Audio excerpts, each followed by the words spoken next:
जय हिंद दोस्तों, मैं नीरज कुमार एक बार फिर से आपका स्वागत करता हूं आपके अपने यूट्यूब चैनल एनकेएस में। तो चलिए सेशन को शुरुआत करते हैं। जैसा कि आप देख सकते हैं, हमने पिछले सेशन में प्रमेय 9.2 पढ़ा, समझा, देखा। एक बार फिर से रिकॉल कर देते हैं, एक बार पुनः आपको याद दिलाते हैं कि 9.2 प्रमेय में क्या था। जरा समझिएगा, उसमें दिया हुआ था, सिर्फ इतनी बातें दी हुई थी कि दो त्रिभुज हैं जिनका आधार एक ही है, या आधार आपस में क्या है, बराबर हैं, और वो दोनों त्रिभुज एक ही समांतर रेखाओं के बीच में स्थित हैं, तो उनका क्षेत्रफल फाइनली क्या होगा, आपस में बराबर होगा। ये 9.2 प्रमेय था। अब समय है हमें प्रमेय 9.3 पढ़ने का। तो आइए सेशन को शुरुआत करते हैं। एक बार लाइक कर लीजिए, सब्सक्राइब कर लीजिए और शेयर करते रहिए। आइए चलिए समझते हैं, देखते हैं। चलिए समझिएगा, दिया हुआ है कि प्रमेय 9.3 में क्या बोल रहा है। पहले स्टेटमेंट जो कथन है उसे पढ़ेंगे, समझेंगे, उसके बाद देखेंगे कि हमें क्या करना है। आइए जरा समझिएगा, दिया हुआ है कि एक ही आधार या फिर दोनों आधार आपस में बराबर हों वाले ऐसे जो त्रिभुज होंगे उनका क्षेत्रफल बराबर है। यानी दो चीजें इसने पहले ही दे दिया। क्या दे दिया है कि इनके आधार आपस में बराबर हों और क्षेत्रफल भी बराबर हों। तो आपको सिद्ध क्या करना है, आपको सिद्ध यह करना है कि जो दोनों त्रिभुज होंगे वो एक ही समांतर रेखाओं के बीच में होंगे। ये आपको क्या करना है, सिद्ध करना है। आइए जरा समझिएगा बात को क्या कह रहा है, समझिएगा। पहले चित्र बनाते हैं। हम पढ़ क्या रहे हैं, हम प्रमेय 9.4 पढ़ रहे हैं। जरा समझेंगे, बोल रहा है कि दो त्रिभुज हैं जिनके आधार सेम है और इनका एरिया भी क्या है, बराबर है। आपको बस यह सिद्ध करना है कि वो दोनों त्रिभुज एक ही समांतर रेखाओं के बीच में होंगे। जस्ट जो 9.2 है, 9.3 है दोस्त, ये जो आपका 9.2 है जस्ट उसका क्या है, यह उल्टा है। आइए जरा समझिएगा। पहले क्या करेंगे, हम एक चित्र बनाएंगे जिसमें दो त्रिभुज हमें दिख रहे हों और जिनका आधार भी क्या हो, आधार भी सेम हो। देखिएगा,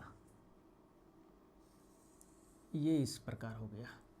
समझेंगे, नाम देते हैं ए, बी, सी और डी। हमें क्या दिया हुआ है, हमें दिया हुआ है दो ट्रायंगल लेंगे सबसे पहले जिनका बेस क्या हो, सेम हो। तो जरा देखिएंगे, नाम लिख रहे हैं ए बी सी, एक ट्रायंगल है, एक दूसरा ट्रायंगल है ए डी बी। अब इनका जो आधार है, समझिएगा, इनका जो आधार है वो बराबर है या एक ही है, जो आप चाहें वो लिख सकते हैं। इनका आधार क्या है, बराबर है, एक ही है। जरा देखिएगा, ए बी सी आधार हम मान कर चल रहे हैं ए बी। क्या मान कर चल रहे हैं, आधार ए बी मान कर चल रहे हैं। उसी प्रकार ए डी बी आधार क्या ले रहे हैं, ए बी। और ए बी आपस में क्या होंगे, बराबर ही होंगे, क्योंकि सेम लेंथ है, वही लेंथ है, उसी लेंथ का बात किया जा रहा है। चलिए, ये सब चीज़ें हमें गिवन है। सिद्ध क्या करना है या दर्शाइए, यानी कि दर्शाना क्या है, जरा समझिएगा। दर्शाना ये है कि जो यह दोनों त्रिभुज बन रहे हैं वो एक ही रेखाओं के बीच, यानी दो समांतर रेखाओं के बीच की आकृतियां होंगी। मतलब कि आपको यह एक रेखा दिख रहा होगा सीडी, जब हमने इनको मिलाया तब पता चला कि यह दो रेखाएं हैं और इन दोनों रेखाओं के बीच की यह दोनों त्रिभुज आकृतियां हैं। हमें बस इतना सिद्ध करना है कि जो CD होगा वो AB के क्या होगा, पैरेलल होगा या समांतर होगा। ये हमें सिद्ध करना है। अब बात को समझिएगा, यह दो रेखाओं के बीच की आकृतियां तो हैं CD और AB के बीच में, यह सिद्ध नहीं करना है। हमें यह सिद्ध करना है कि दो रेखाओं के बीच की आकृतियां हैं, बात सही है, लेकिन यह दोनों रेखाएं आपस में समांतर हैं, हमें यह सिद्ध करना है। चलिए आइए शुरुआत करते हैं, सिद्ध करने के प्रोसेस को आगे बढ़ाते हैं। सिद्ध करने से पहले हमें कुछ रचना करने की आवश्यकता होगी दोस्त इसमें, क्योंकि यह बिना रचना का यह प्रोसेस आगे नहीं बढ़ सकता है दोस्त। रचना की आवश्यकता इसमें पड़ेगी ही पड़ेगी।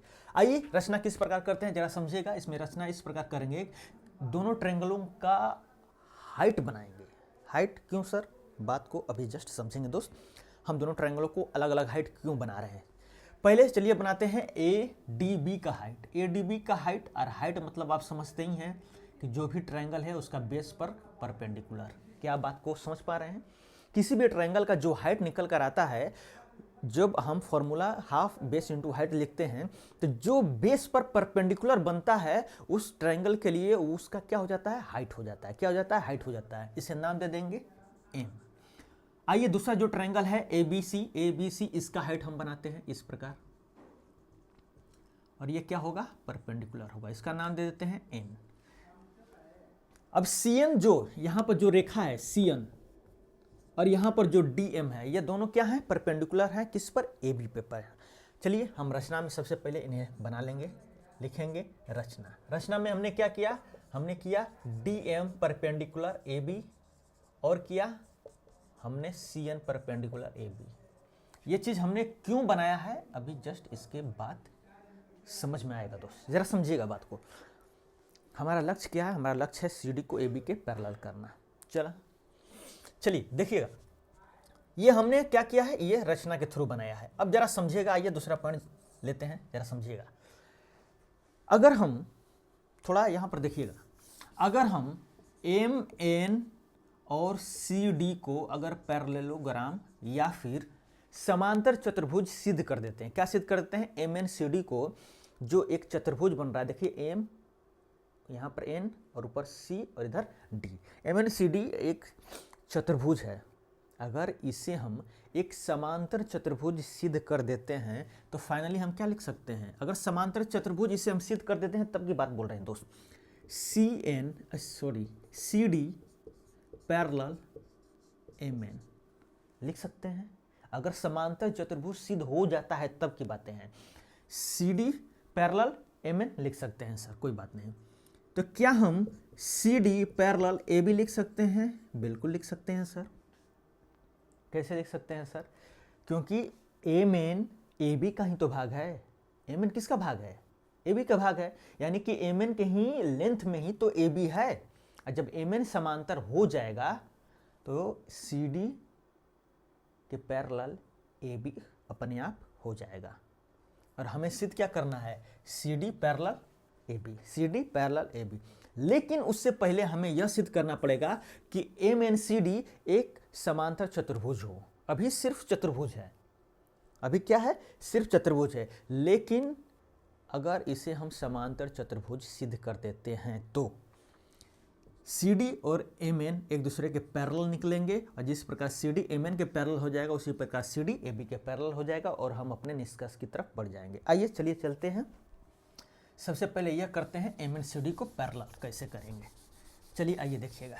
अब एम एन सी डी एक चतुर्भुज है, एक सिंपल क्या है, चतुर्भुज है। और जैसा कि आप जानते हैं किसी भी चतुर्भुज को अगर हमें क्या करना है, समांतर चतुर्भुज सिद्ध करना है, क्या करना है दोस्त, समांतर चतुर्भुज। तो हमारा एक प्रमेय था, एक पॉइंट था, एक फैक्ट था, हमने क्या पढ़ा था उसके अंतर्गत, हमने यह पढ़ा था कि किसी भी चतुर्भुज को अगर समांतर चतुर्भुज सिद्ध करना है तो उसके एक युग्म की भुजा बराबर हो आपस में, उसके साथ वो दोनों भुजाएं आपस में समांतर भी हों। क्या हों, जरा ध्यान सुनिएगा, एक युग्म भुजा आपस में समांतर हों और उसके साथ वो बराबर भी हों तो वो पूरा चतुर्भुज क्या कहलाएगा, समांतर चतुर्भुज कहलाएगा। ये हमने बहुत पहले ही पढ़ रखा है।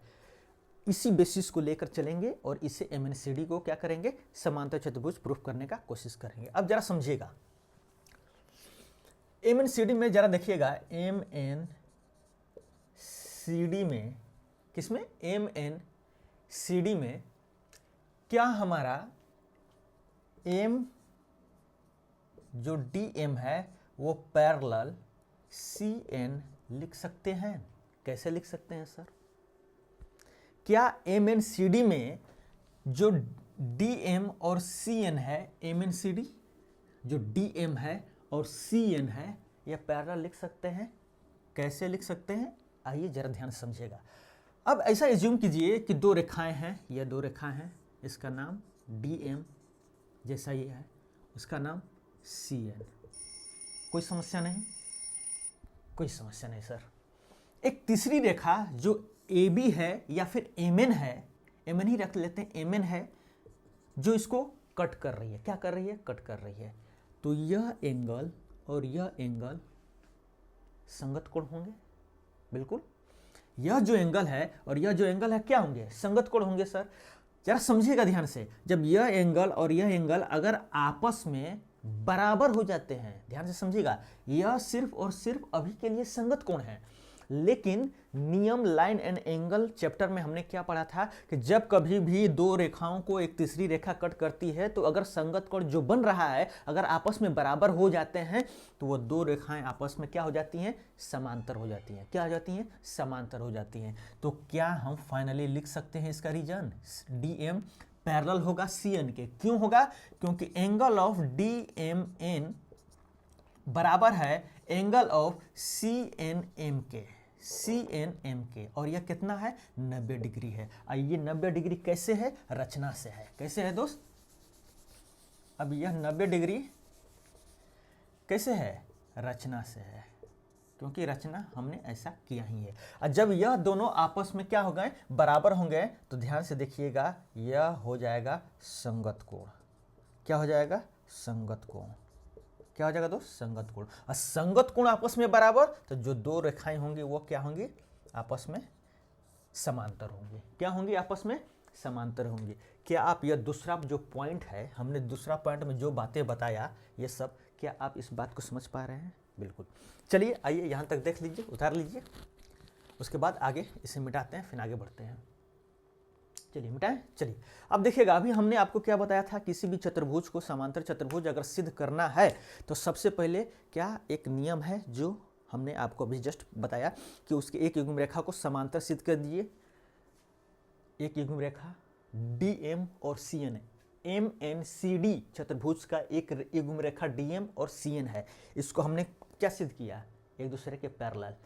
अब आइए हमें अब सिद्ध करना है ये दोनों एक दूसरे के बराबर हैं। क्या है, एक दूसरे के बराबर हैं। आइए मिटाते हैं, मिटाइए यहां से। चलिए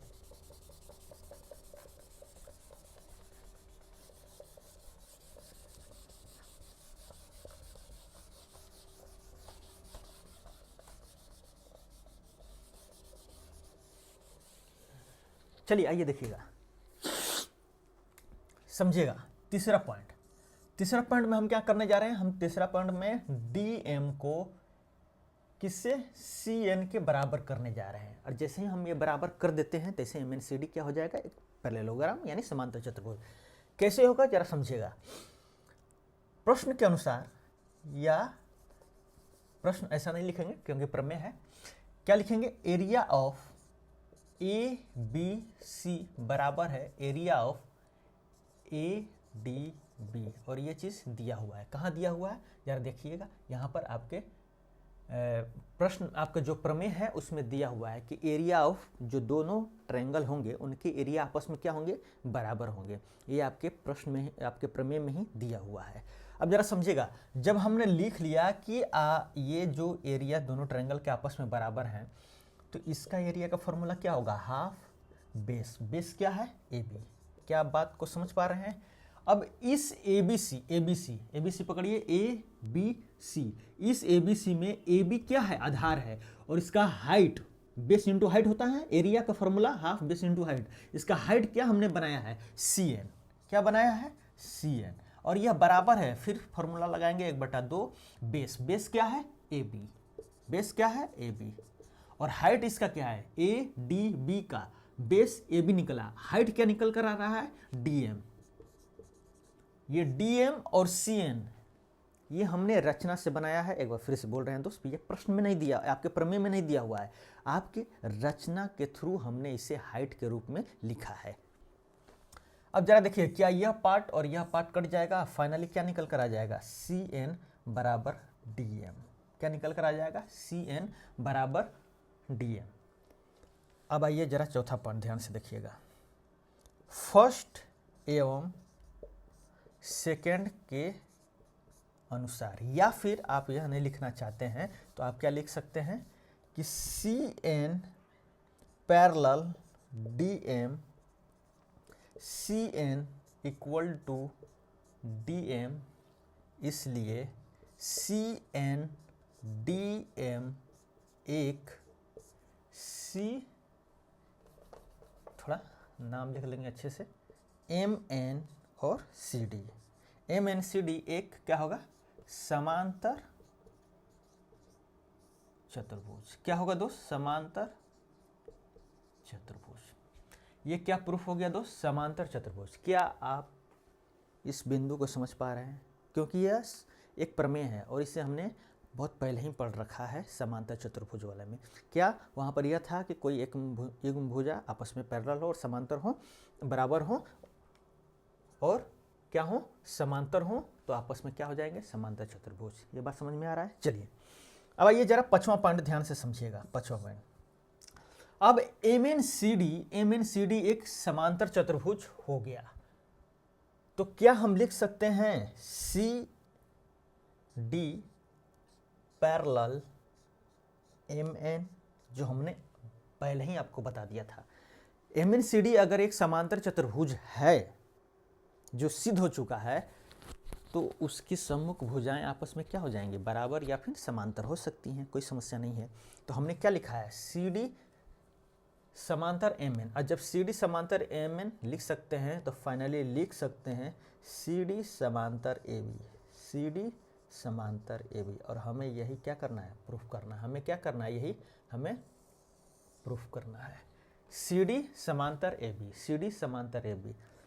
इस निष्कर्ष से क्या बात निकल कर आया, इस निष्कर्ष से बात यह निकल कर आया दोस्त कि अगर जब कभी भी दो त्रिभुज दिए हों जिनका आधार सेम हो, बराबर हो, AB बराबर हो, अगर उनका एरिया भी आपस में बराबर है, क्या है, उनका एरिया भी आपस में बराबर है, तो दोनों त्रिभुज कन्फर्म है, विश्वास के साथ है कि एक ही समांतर रेखा के बीच में आएंगे।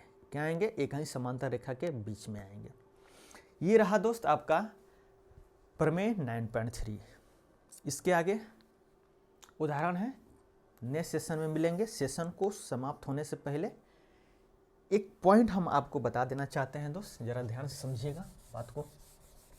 कोई प्रश्न नहीं है, एक फैक्ट है, बस इसे ध्यान में रखिएगा।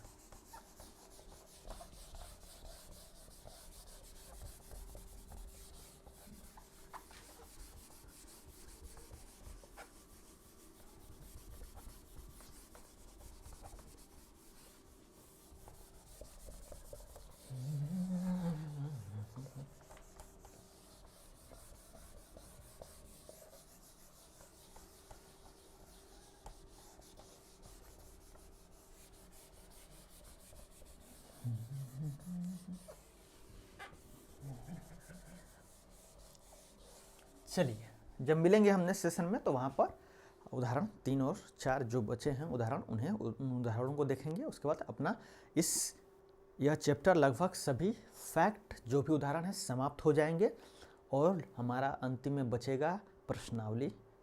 वो अंतिम प्रश्नावली है, उसे कर यह चैप्टर को हम समाप्त कर देंगे। फैक्ट क्या है, जरा ध्यान से समझिएगा। जब यह अध्याय शुरू हुआ था तो हमने आपको एक बात बताया था दोस्त, क्या कि जब कभी भी दो ट्रायंगल आपस में सर्वांगसम हो, क्या हो, आपस में सर्वांगसम हो, यानी कि अगर यह जो त्रिभुज है और यह जो त्रिभुज है आपस में क्या हो, सर्वांगसम हो, आपस में क्या हो, सर्वांगसम हो, तो इनका एरिया आपस में क्या होते हैं, बराबर होते हैं। यानी कि इसका एरिया जो भी होगा, मान लेते हैं इसका 29 मीटर स्क्वायर है, तो इसका भी एरिया कितना होगा, 29 मीटर स्क्वायर होगा। हमने आपको ये बात शुरू में ही बताया था। यह दो इस प्रकार त्रिभुज है, ध्यान से समझिएगा।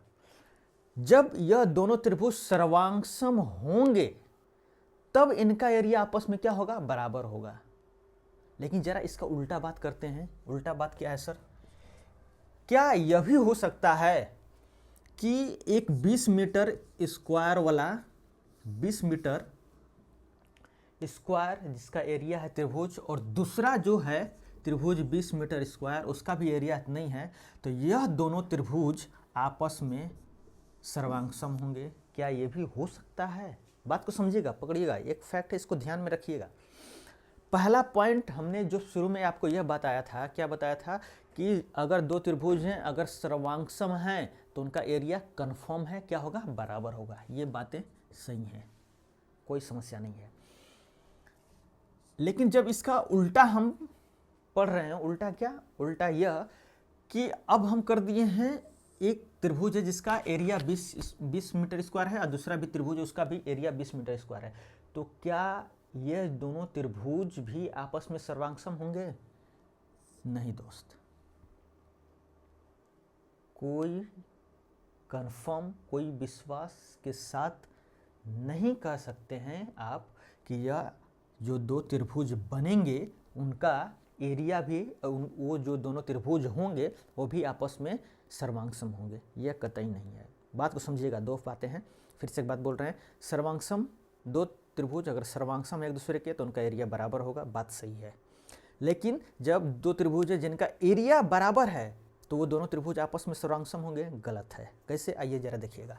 मान लेते हैं यह एक त्रिभुज है और यह एक त्रिभुज है, इसका एरिया 20 है, इसका भी एरिया 20 है। मान लेते हैं इसका जो बेस है, फॉर्मूला क्या होता है अपना, फॉर्मूला निकालने के लिए half into base into height, यही फॉर्मूला होता है। मान लेते हैं इसका आधार मान के चलते हैं इसका 4 है और हाइट है 5, एज्यूम कर चलते हैं, क्योंकि मान सकते हैं ये सभी त्रिभुजों पर लागू होगा ना। अब हम ऐसे त्रिभुज बना रहे हैं जिसका आधार 4 है और हाइट क्या है, हम 5 ले लिए हैं, बन सकता है त्रिभुज, ऐसा थोड़ा कि नहीं बन सकता है। इसका आधार हम लेते हैं 5 और इसका हाइट ले लेते हैं 4। जरा समझिएगा, यहाँ फॉर्मूले में पुट कीजिएगा बेस 4 हाइट 4, क्या 20 आएगा? 20 आएगा सर। यहाँ पर जरा पुट कीजिएगा बेस 5 और हाइट 4, क्या 20 आएगा? बिल्कुल आएगा सर। इससे भी 20 आ रहा है, इससे भी 20 आ रहा है। लेकिन क्या यह दोनों त्रिभुज, यहाँ पर दिक्कत हो रहा है, दिख नहीं रहा है दोस्त, यहाँ पर बनाते हैं। एक सेकंड रुकिए, खाली इस बात को समझ लीजिएगा, उसके बाद सेशन को समाप्त करते हैं। ये हमारा 5 था और यह हमारा 4 था, ये हमने किया था, वहाँ पर त्रिभुज नहीं दिख रहा था, अब दिख रहा है दोस्त। चलिए जरा समझिएगा, दोनों का एरिया हमने निकाला, बेस इंटू हाइट का फॉर्मूला लगाया, दोनों का 20 आया, कोई समस्या नहीं हुआ। लेकिन क्या यह दोनों त्रिभुज आपस में सर्वांगसम है? नहीं है सर। क्यों नहीं है? क्योंकि सर यह 4 मीटर इसका बेस है। क्या है इसका? 4 मीटर बेस है। इसका बेस क्या हो गया? बदल गया, 5 मीटर आ गया। बेस 4 यानी कि अगर इसको हम समबाहु त्रिभुज मान लेते हैं, एज्यूम कर लेते हैं समबाहु त्रिभुज, तो 4 4 4 4, ये 5 5 क्या हो जाएगा? 5 5। अगर नहीं भी मानते हैं समबाहु त्रिभुज, छोड़िए ना, कोई समस्या नहीं है, नहीं भी मानते हैं समबाहु त्रिभुज, तो इसका एक बेस क्या है? इसका एक साइड इसके साइड से मिल ही नहीं रहा है। और सर्वांगसम का क्या मतलब होता है? उसके सभी साइड मिलना चाहिए। बात को समझ पा रहे हैं? उसके सभी क्या होने चाहिए? साइड, आकार, हर एक चीज, लेंथ उसका एग्जैक्ट सेम होना चाहिए, उसमें थोड़ा सा भी बदलाव नहीं होना चाहिए, उसे हम सर्वांगसम कहते हैं। इसमें पहले ही हमें एरिया सेम निकल कर आया, दोनों का एरिया क्या निकल कर आया? सेम निकल कर आया। लेकिन यह दोनों त्रिभुज सर्वांगसम नहीं है। तो इस फैक्ट को आप ध्यान में रखिएगा कि जब दो त्रिभुजों का एरिया अगर बराबर है तो जरूरी नहीं कि वो आपस में सर्वांगसम भी होंगे, यह जरूरी नहीं है। परंतु जब दो त्रिभुज सर्वांगसम है आपस में तो कंफर्म है कि उनका एरिया बराबर होगा। इसी के साथ सेशन को समाप्त करते हैं। Have a nice day, God bless you, जय हिंद।